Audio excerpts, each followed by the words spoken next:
So I'm not, in fact, Sharon Slater. Unfortunately, Sharon couldn't be here this week. She's missing this incredible, inspirational conference. But I'm here in her stead. My name is Laura Cunliffe, and I serve as Executive Director of Family Watch International. I just want to thank you for inviting me to speak in her place today. It's such an honor, and I've been so inspired by all of you over the last few days, especially the youth. They are incredible, and I had the privilege of spending some time with them on Wednesday, and I'm excited to see all of the great things that they do. So in the few minutes I have, I would like to warn you of what Family Watch International believes is the greatest threat to life and family today. What I'm about to share can negatively impact the policy work of all of us, and we seek the help of each person here to stop it. I hope I have your attention. In the 22 years Family Watch International has been working at the United Nations, we see this as the greatest threat of all. Have you heard of the ACP-EU Partnership Agreement? We call this partnership agreement the Devious EU Treaty, because this is not just a nice, friendly economic agreement. It is a binding 20-year treaty that will negatively change the policy landscape on family and life issues for years to come. This is so serious that Family Watch has created a dedicated website to expose it at eutreaty.org.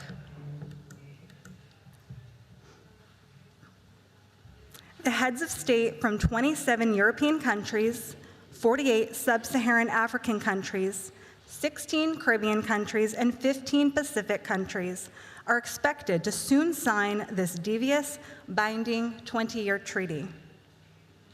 This treaty was quietly negotiated for 2 years in Brussels and represents an end run around the UN system.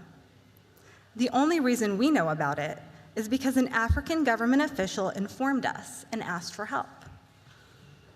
So far, very few individuals who we have reached out to at the UN, in ACP countries, and in EU countries had even known of its dangerous contents before we told them, which makes it even more concerning. For decades, Family Watch, CFAM, ADFI, and other organizations have worked with like-minded UN member states, like Guatemala, to keep controversial terms and provisions out of UN documents.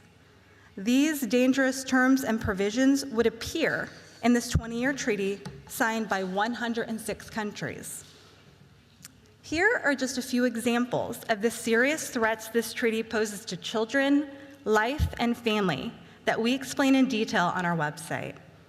Number one, this EU treaty commits all ACP countries to implement sexual and reproductive health and rights, the Trojan horse term, which EU Parliament recently defined in a resolution known as the Matic Report, as encompassing rights to abortion, controversial comprehensive sexuality education, LGBT rights, and more. This term has always been rejected in UN agreements, yet it is in this binding treaty. This alone is enough to concern us all. Number two, even though this so-called agreement is being promoted as an economic and development partnership, it includes over 100 references to binding human rights obligations without defining them.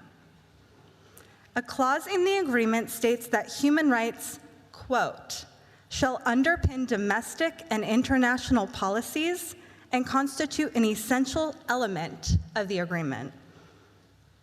Number three, this EU treaty commits all 106 countries, that is more than half of all UN member states, to establish common positions in the framework of the United Nations and other international and regional organizations and forums. The agreement has the potential to dramatically impact the development of international human rights law moving forward and create a monopoly on all UN and regional votes on life and family issues.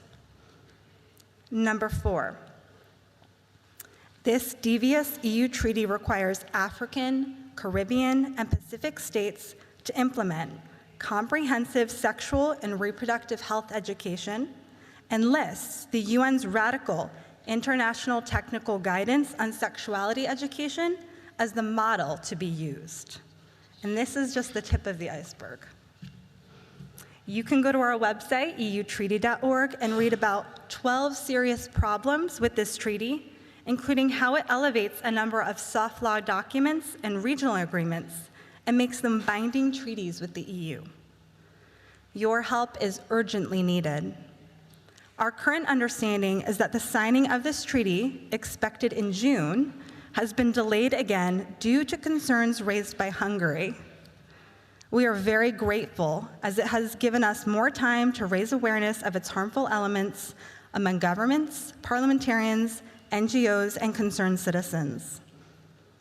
Parliamentarians in ACP EU countries are especially critical because most countries require their parliaments to ratify the treaties and/or domesticate them, so parliamentarians can play a key role in stopping this. If you are an EU, African, Caribbean, or Pacific state parliamentarian, government official, NGO leader, or a person with influential contacts in these countries, I would love you to come speak to me and my colleague, Rebecca Ali Govea, in the back. She's our Caribbean coordinator at Family Watch. After this session, we especially need contacts in the Pacific region. Finally, we are looking at the idea of a worldwide march in the capitals of the 27 EU countries and the 79 ACP countries to raise awareness. If you are interested in helping organize a march in your country, we would love to talk to you to see if this march is feasible. In conclusion, the message I want to leave here today is to please get involved in collaborating and helping us stop this very dangerous, deceptive, devious treaty, especially if you are in any of these countries or if you have contacts in these countries. At a minimum, we hope you will go to eutreaty.org and sign our petition. I look forward to talking with many of you, and especially members of EU and ACP parliaments that are in attendance. Thank you so much.